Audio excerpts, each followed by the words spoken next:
deseado de todas las gentes. El mensaje que Dios le había dado para que lo proclamase estaba destinado a despertarlos de su letargo y hacerlos temblar por su gran maldad. Antes que pudiese alojarse la semilla del Evangelio, el suelo del corazón debía ser quebrantado. Antes de que tratasen de obtener sanidad de Jesús, debían ser despertados para ver el peligro que les hacían correr las heridas del pecado. Dios no envía mensajeros para que adulen al pecador. No da mensajes de paz para arrullar en una seguridad fatal a los que no están santificados. Impone pesadas cargas a la conciencia del que hace mal y atraviesa el alma con flechas de convicción.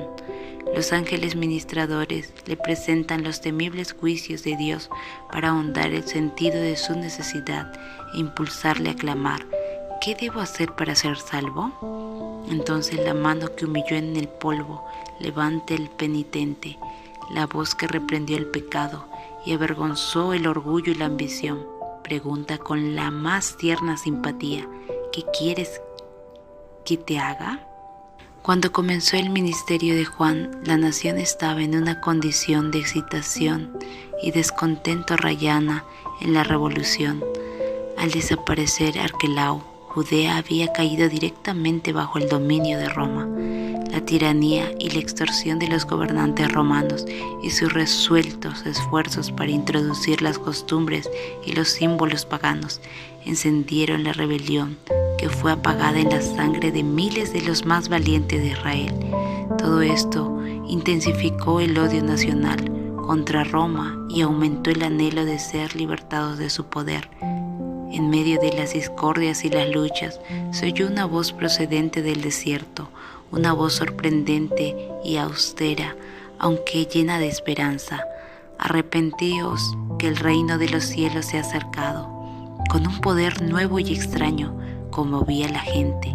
Los profetas habían predicho la venida de Cristo como un acontecimiento del futuro lejano, pero he aquí que se oía un anuncio de que se acercaba.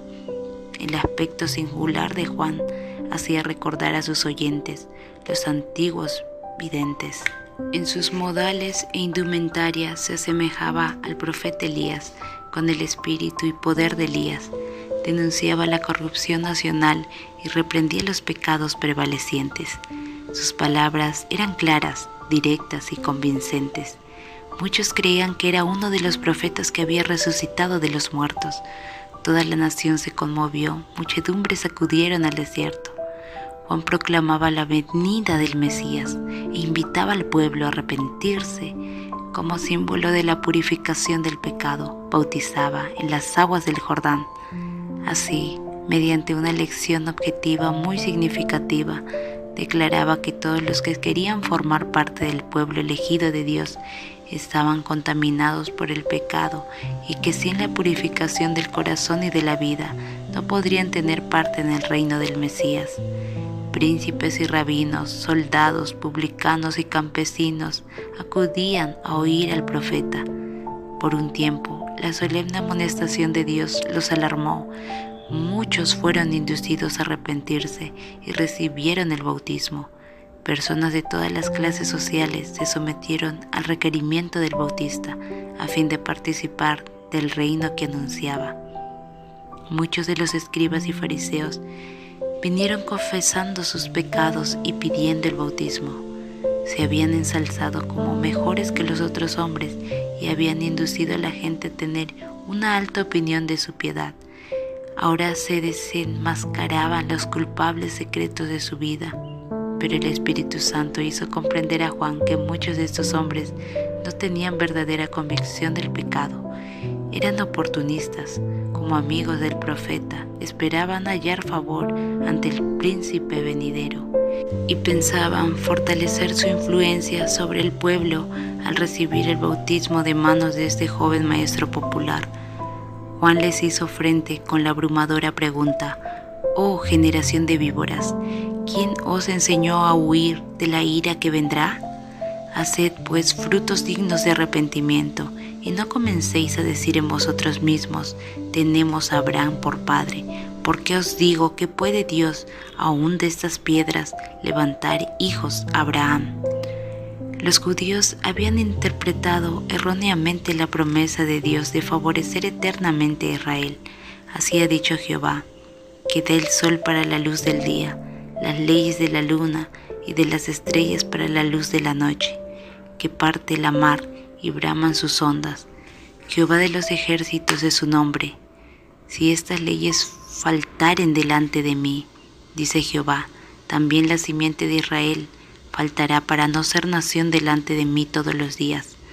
Así ha dicho Jehová, si los cielos arriba se pueden medir y buscarse abajo los fundamentos de la tierra, también yo desecharé toda la simiente de Israel por todo lo que hicieron, dice Jehová.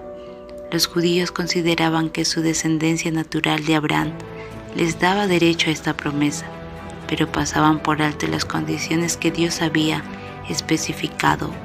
Antes de hacer la promesa, había dicho, daré mi ley en sus entrañas y escríbela en sus corazones, y seré yo a ellos por Dios, y ellos me serán por pueblo, porque perdonaré la maldad de ellos y no me acordaré más de su pecado.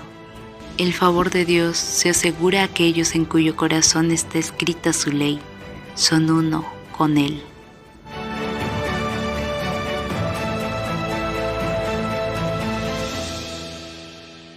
Continuaremos.